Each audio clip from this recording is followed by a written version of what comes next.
റഷ്യയിലെ പുടിൻ്റെ അഞ്ചാം ഊഴം എന്ത് സന്ദേശമാണ് ലോകത്തിന് തരുന്നത്? പ്രതിപക്ഷത്തെ ഇല്ലാതാക്കുക, ഈ വോട്ടിങ്ങിൽ കൃത്രിമം നടത്തുക, ജനങ്ങളെ ഇളക്കിവിടാൻ തീവ്ര ദേശീയത കത്തിച്ചു നിർത്തുക, ഭരണയന്ത്രം ദുരുപയോഗം ചെയ്യുക. തിരഞ്ഞെടുപ്പ് അട്ടിമറിക്കാൻ റഷ്യയിൽ പയറ്റിയ തന്ത്രങ്ങൾക്ക് ഇങ്ങ് ഇന്ത്യയുമായി വല്ല സാമ്യവുമുണ്ടോ? സിറാജ് ലൈവ് ലോകവിശേഷത്തിലേക്ക് സ്വാഗതം. റഷ്യൻ പ്രസിഡന്റ് തിരഞ്ഞെടുപ്പിൽ അപ്രതീക്ഷിതമായി ഒന്നും സംഭവിച്ചില്ല. വ്ളാദിമിർ പുടിൻ അഞ്ചാമതും തിരഞ്ഞെടുക്കപ്പെട്ടു. അതിനെ ഒരു തെരഞ്ഞെടുപ്പെന്ന് വിശേഷിപ്പിക്കാനേ സാധ്യമല്ല.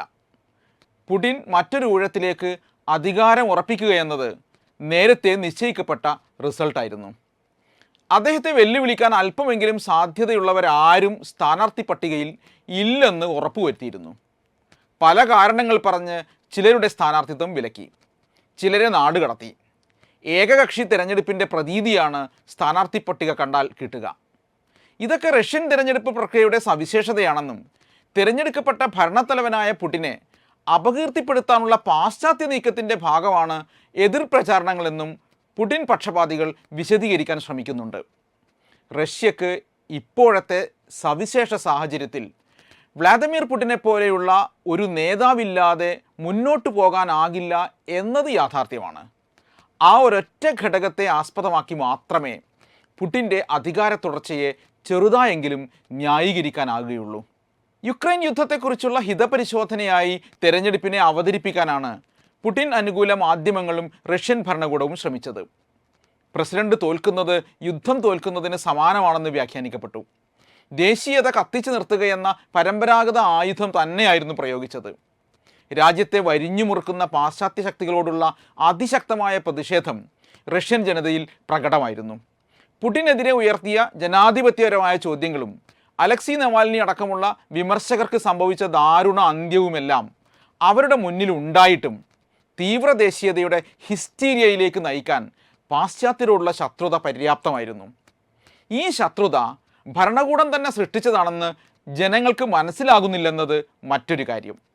ഇത് എവിടെയും നടക്കാവുന്ന രാഷ്ട്രീയ അട്ടിമറിയാണ്. ഇന്ത്യയിലെ കാര്യമെടുക്കൂ. ബാലാക്കോട്ട് ആക്രമണവും അതിന് ഹേതുവായ പുൽവാമ ആക്രമണവും എങ്ങനെയുണ്ടായി എന്ന് ഇഴകീറി പരിശോധിച്ചല്ലല്ലോ കഴിഞ്ഞ തിരഞ്ഞെടുപ്പിൽ BJPയെ പ്രത്യേകിച്ച് ഉത്തരേന്ത്യയിൽ എൻ ബ്ലോക്കായി ഇന്ത്യക്കാർ പിന്തുണച്ചത്. ഭരണകൂടം സൃഷ്ടിച്ച പാക് വിരുദ്ധതയുടെ ഹിസ്റ്റീരിയയിൽ ഒരിക്കൽ കൂടി അകപ്പെടുകയാണ് അവർ ചെയ്തത്. രാമക്ഷേത്രത്തിൻ്റെ ഭ്രാന്താവേശത്തിൽ ഉത്തരേന്ത്യൻ വോട്ടർമാർ വീഴുമോ എന്നതിനെ ആശ്രയിച്ചിരിക്കും ഇത്തവണ ലോക്സഭാ തെരഞ്ഞെടുപ്പിലെ ജയപരാജയങ്ങൾ.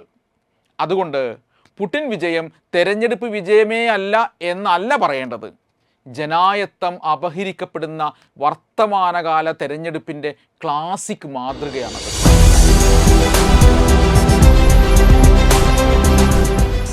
അല്പം കണക്കുകൾ നോക്കാം. 87.97% വോട്ട് നേടിയാണ് പുടിൻ അധികാരം നിലനിർത്തിയത്. 1999 അന്നത്തെ പ്രസിഡന്റ് ബോറിസ് യെൽസിൻ പുടിനെ പ്രധാനമന്ത്രിയാക്കുമ്പോൾ അത് സ്റ്റാലിനോളം സുദീർഘമായ അധികാര കേന്ദ്രീകരണത്തിൻ്റെ നാന്ദിയാണെന്ന് ആരും കരുതിയിരുന്നില്ല. 1999 ഡിസംബർ 31 ബോറിസ് പ്രസിഡന്റ് സ്ഥാനം രാജിവെച്ചതോടെ ആക്ടിംഗ് പ്രസിഡന്റായി പുടിൻ. 2000 മെയ്യിൽ നടന്ന തെരഞ്ഞെടുപ്പോടെ പ്രസിഡന്റ് പദത്തിലെത്തി. പിന്നീട് ഒരു തവണ പ്രധാനമന്ത്രിയായും 3 തവണ പ്രസിഡന്റായും തിരഞ്ഞെടുക്കപ്പെട്ടു. ഇത്തവണയും വിജയിക്കാനുള്ള പശ്ചാത്തല സംവിധാനങ്ങളെല്ലാം ഒരുക്കി വെച്ചാണ് പുടിൻ ഗോദയിലിറങ്ങിയത്. റഷ്യൻ കമ്മ്യൂണിസ്റ്റ് പാർട്ടി നേതാവ് Nikolai Kharitonov, nationalist liberal democratic party നേതാവ് Leonid Slutsky, new people party നേതാവ് വ്ളാദിസ്ലാവ് ഡാവൻകോവ് എന്നിവരായിരുന്നു എതിർ സ്ഥാനാർത്ഥികൾ. പുടിൻ്റെ അടുത്ത സുഹൃത്തുക്കളും യുക്രൈൻ യുദ്ധം ഉൾപ്പെടെയുള്ള പുടിൻ്റെ നയങ്ങളെ അനുകൂലിക്കുന്നവരുമാണ് 3 പേരും. എതിർപക്ഷത്ത് ബോറിസ് നദഴ്ദിനെ പോലെയുള്ള ശക്തരായ സ്ഥാനാർത്ഥികൾ ഉണ്ടായിരുന്നെങ്കിൽ തിരഞ്ഞെടുപ്പ് ഫലം മറ്റൊന്നാകുമായിരുന്നുവെന്ന് വിലയിരുത്തപ്പെടുന്നുണ്ട്. കേന്ദ്ര തിരഞ്ഞെടുപ്പ് സമിതി ബോറിസ് നദഴ്ദിന് തിരഞ്ഞെടുപ്പിൽ മത്സരിക്കുന്നതിന് വിലക്ക് ഏർപ്പെടുത്തുകയായിരുന്നു. പുടിൻ്റെ കടുത്ത വിമർശകനായിരുന്ന അലക്സി നവാൽനി കഴിഞ്ഞ മാസമാണ് ജയിലിൽ മരിച്ചത് അഥവാ കൊല്ലപ്പെട്ടത്. സ്റ്റേറ്റ് ടെലിവിഷൻ വഴിയുള്ള പ്രചണ്ഡ പ്രചാരണം, അങ്ങേയറ്റം ഫലപ്രദമായ ബ്രെയിൻ വാഷിംഗ്, തെരഞ്ഞെടുപ്പ് സ്പെഷ്യൽ ക്ഷേമ പദ്ധതികളുടെ കുത്തൊഴുക്ക്, സൈനികരുടെയും മറ്റും മുൻകൂർ വോട്ടിങ്ങിലെ കള്ളക്കളികൾ, ഈ വോട്ടിംഗ് സംവിധാനത്തിലെ കൃത്രിമം അത്യുജ്വല വിജയമുറപ്പിക്കാൻ എല്ലാം ഒരുക്കിയിരുന്നു. 80% വോട്ട് നേടി അധികാരം ഉറപ്പിക്കുമെന്നാണ് പുടിൻ്റെ ഏറ്റവും കടുത്ത അനുയായി പോലും കണക്ക് കൂട്ടിയത്. ബാക്കി 20% വോട്ട് മറ്റ് സ്ഥാനാർത്ഥികൾ വീതിച്ചെടുക്കുമെന്നായിരുന്നു ഔദ്യോഗിക ഏജൻസികളുടെ റിപ്പോർട്ടുകൾ സൂചിപ്പിച്ചിരുന്നത്. എന്നാൽ അതും മറികടന്ന് പുടിൻ മുന്നോട്ട് പോയി. ഈ കുതിപ്പിൻ്റെ കാരണങ്ങൾ അന്വേഷിക്കുമ്പോഴാണ് തുടക്കത്തിൽ പറഞ്ഞ പാശ്ചാത്യ വിരുദ്ധതയുടെ രാഷ്ട്രീയവും രാജ്യം അപകടത്തിൽ എന്ന മുദ്രാവാക്യത്തിൻ്റെ പ്രസക്തിയും വ്യക്തമാകുന്നത്. യുക്രൈൻ ആക്രമണത്തിൻ്റെ ചുവട് പിടിച്ച് യൂറോപ്യൻ ശക്തികൾ അമേരിക്കയുടെ നേതൃത്വത്തിൽ ആരംഭിച്ച റഷ്യയെ കൊല്ലു നയം പുടിൻ്റെ അധികാര കേന്ദ്രീകരണ യുദ്ധോത്സുക രാഷ്ട്രീയത്തിന് ന്യായീകരണമാകുകയായിരുന്നു. യുക്രൈനെ നാറ്റോയിലും യൂറോപ്യൻ യൂണിയനിലും ചേർത്ത് റഷ്യക്കെതിരായ കുന്തമുനയാക്കി മാറ്റുകയാണെന്നും അത് തടയാതെ റഷ്യക്ക് നിലനിൽപ്പില്ലെന്നുമുള്ള പുടിൻ്റെ വാദത്തിന് നല്ല വ്യക്തതയുണ്ടായിരുന്നു. എന്നാൽ ആർക്കും വഴങ്ങാത്ത സ്വേച്ഛാധിപത്യ രാജ്യമായി റഷ്യ മാറുന്നത് ആഗോളക്രമത്തിന് ഭീഷണിയാണെന്നും പുടിനെ തളർത്തിക്കൊണ്ട് മാത്രമേ ഈ സാഹചര്യം മറികടക്കാനാകൂ എന്നുമുള്ള പാശ്ചാത്യവാദത്തിന് പക്ഷേ വ്യക്തതയുണ്ടായിരുന്നില്ല. സോവിയറ്റ് യൂണിയൻ്റെ തകർച്ചയ്ക്ക് ശേഷം റഷ്യ ക്ഷയിച്ചുവെന്ന പഴയ ധാരണയിൽ പടുത്തുയർത്തിയതായിരുന്നു റഷ്യക്കെതിരായ പാശ്ചാത്യ നയം. നിരവധി രാജ്യങ്ങൾ സ്വാതന്ത്ര്യം നേടിപ്പോയിട്ടും ശക്തമായി നിലയുറപ്പിക്കുന്ന റഷ്യയെ അക്ഷരാർത്ഥത്തിൽ വരിഞ്ഞു മുറുക്കാനുള്ള അവസരമായി യുക്രൈൻ ആക്രമണത്തെ ഉപയോഗിക്കുകയാണെന്ന പുടിൻ്റെ വാദമാണ് മുന്നിട്ട് നിന്നത്.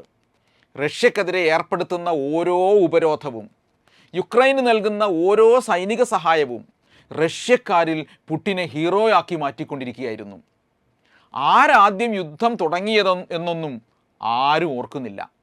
ഒറ്റപ്പെട്ട് നിൽക്കുന്ന രാജ്യം, ഒറ്റക്ക് നയിക്കുന്ന നായകൻ. എല്ലാ പ്രചാരണങ്ങളെയും മറികടക്കാൻ ഈ പ്രതിച്ഛായ മതിയായിരുന്നു പുടിന്. ഈ പരീക്ഷണ കാലത്ത് ശക്തമായ ഭരണകൂടം വേണം. നിലനിൽപ്പിനായുള്ള പോരാട്ടത്തിൻ്റെ കാലത്ത് ഭരണസ്ഥിരത വേണം. ഇതായിരുന്നു റഷ്യൻ ജനതയുടെ മുന്നിലുണ്ടായിരുന്നത്. യുക്രൈൻ അധിനിവേശത്തിൻ്റെ വിളവെടുപ്പാണ് പുടിൻ്റെ 5-ാം ഊഴം.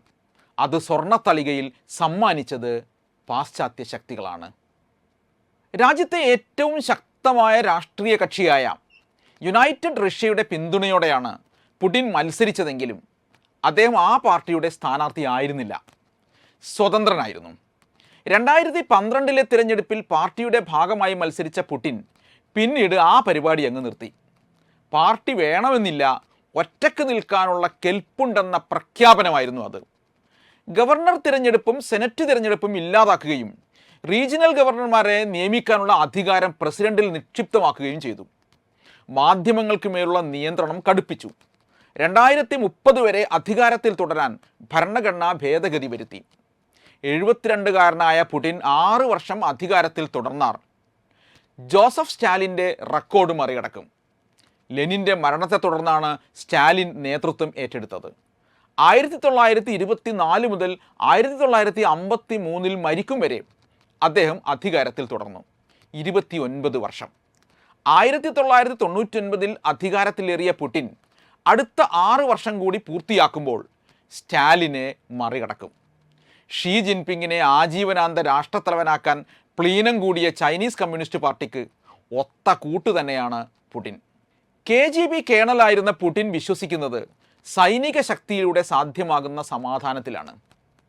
യുക്രൈൻ യുദ്ധം അവസാനിപ്പിക്കാൻ അദ്ദേഹം ആഹ്വാനം ചെയ്യുന്നത് തൻ്റെ രാജ്യത്തിൻ്റെ ആണവശക്തി ഉയർത്തിക്കാട്ടിയാണെന്ന് ഓർക്കണം. ക്രിമിയ അടക്കം റഷ്യയോട് കൂട്ടിച്ചേർക്കപ്പെട്ട യുക്രൈൻ പ്രദേശങ്ങളിൽ ഇത്തവണ വോട്ടെടുപ്പ് നടത്തി കൂട്ടിച്ചേർക്കൽ അന്തിമമാക്കി പുടിൻ. പിടിച്ചെടുത്ത ഭൂവിഭാഗങ്ങൾ യുക്രൈൻ അടിയറ വെക്കുന്നതിലൂടെ മാത്രമേ സമാധാന ചർച്ച സാധ്യമാകൂ എന്ന് പുടിൻ വ്യക്തമാക്കിയിട്ടുണ്ട്. ഉപരോധത്തിൻ്റെയും യുക്രൈൻ യുദ്ധത്തിൻ്റെയും പശ്ചാത്തലത്തിലും മഹാഭൂരിപക്ഷം വരുന്ന റഷ്യക്കാർ പുടിനെ പിന്തുണച്ചുവെന്ന കണക്കുകൾ അദ്ദേഹത്തിന് നൽകുന്ന ആത്മവിശ്വാസം വളരെ വലുതായിരിക്കും. ആക്രമണത്തിൻ്റെ പുതിയ തരംഗത്തിലേക്ക് എടുത്തുചാടാൻ ഇത് കാരണമായേക്കും. നവംബറിൽ നടക്കാനിരിക്കുന്ന US പ്രസിഡന്റ് തെരഞ്ഞെടുപ്പാകും ഇക്കാര്യത്തിൽ അവസാന ഉത്തരം പറയുക. ഡൊണാൾഡ് ട്രംപാണ് തിരിച്ചു വരുന്നതെങ്കിൽ യുദ്ധവിരാമത്തിനുള്ള ചർച്ചകളെങ്കിലും നടക്കും. ട്രംപും പുടിനും തമ്മിൽ വിചിത്രമായ ചില കൊടുക്കൽ വാങ്ങലുകളുണ്ട്. ബൈഡൻ്റെ 2-ാം ഊഴമാണെങ്കിൽ സ്ഥിതി കൂടുതൽ വഷളാകും. യുക്രൈന് അമേരിക്ക കൂടുതൽ സൈനിക സഹായം നൽകും. അത് റഷ്യയെ കൂടുതൽ പ്രകോപിപ്പിക്കും. ഏകാധിപത്യ പ്രവണതയുള്ള ഭരണാധികാരികൾ നടത്തുന്ന ക്രൂരമായ അധിനിവേശങ്ങൾ അനന്തമായി നീളുകയും അവ ആരെയും ഞെട്ടിക്കാത്ത നോർമൽ അവസ്ഥയായി മാറുകയും ചെയ്യുന്ന ഭീകരമായ പരിണാമമാണ് ലോകത്താകെ കാണുന്നത്. ആദ്യം യുക്രൈനിലെ പാശ്ചാത്യ റഷ്യ വടംവലി വാർത്തകളിൽ നിന്നും മാഞ്ഞു. നെതന്യാഹു US കൂട്ടുകെട്ടിൻ്റെ ഗസ്സ വംശഹത്യയും ഒറ്റക്കോളത്തിലേക്ക് പിൻവാങ്ങുകയാണ്. ഇന്ത്യയിൽ ന്യൂനപക്ഷങ്ങൾക്കും ഭരണഘടനയ്ക്കുമെതിരായ കടന്നുകയറ്റങ്ങളും നോർമൽസി കൈവരിക്കുകയാണോ? മറ്റൊരു വിഷയവുമായി ലോകവിശേഷത്തിൽ വീണ്ടും കണ്ടുമുട്ടാം. നന്ദി. Waytonikah.com, the exclusive Muslim matrimonial site.